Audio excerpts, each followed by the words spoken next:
If you like macaroni and cheese, you're going to want to try this recipe. It's super easy, it's versatile. You can use it for a different kind of pasta by just switching one ingredient, and it makes a wonderful homemade macaroni and cheese. So let's get started. Okay, so first I have 2 cups of elbow pasta macaroni and cheese.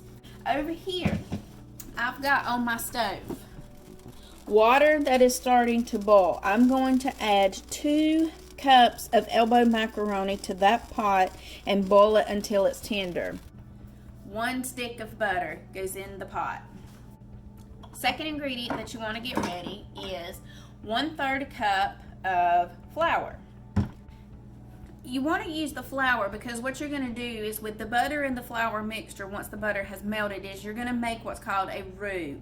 So that is the base for getting the macaroni and cheese sauce started. So my butter is melting and I have my flour ready, and I'm going to take a whisk to make sure that the flour breaks up good once it's melted and mix it all together. You need 4 cups of milk. You're going to need salt, pepper, and you are also going to need 2 cups of the cheese of your choice for whichever recipe you're making. We're going to check on our butter. So our butter is good and melted. So now I'm going to add that flour.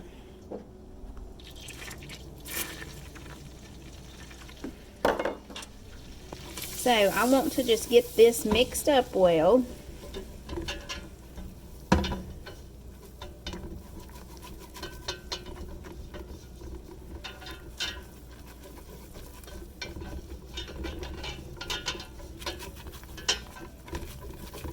And see, that's thickening up as well too.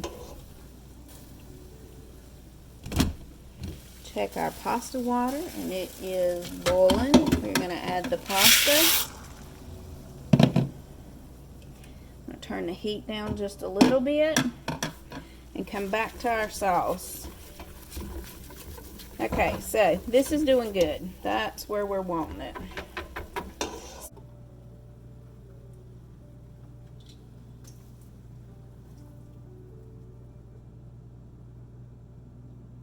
Bring this sauce back up to temperature,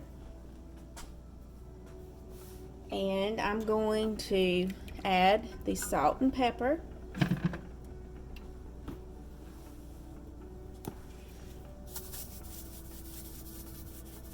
I'm only doing it like this now, adding the salt and pepper like this right now, because as I add the cheese and the pasta and I'm working on that final flavor, I'm going to be adding more cheese and salt and pepper to it there towards the end. So I'm just shaking some out of my shaker right now. The recipe calls for 1.5 teaspoons of salt and 1/2 teaspoon of pepper, but I have found that I need to adjust it there at the end.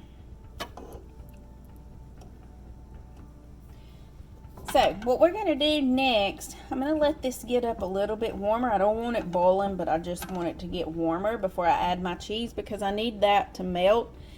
The cheese is the next thing that we're going to add to this. I have added the cheese into the sauce. So I'm going to let this continue to warm up, stir this with the whisk until this cheese melts down into a sauce.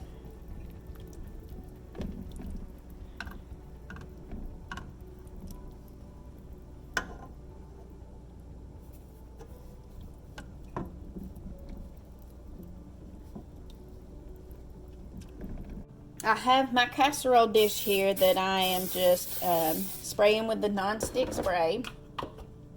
And I'm going to, once I have mixed everything together, I'm going to put it in the casserole dish. I'm going to sprinkle cheese around it, especially the edges, and bake it in the oven. So I've got my cooked pasta drained, and I have just added it to the cheese sauce mixture.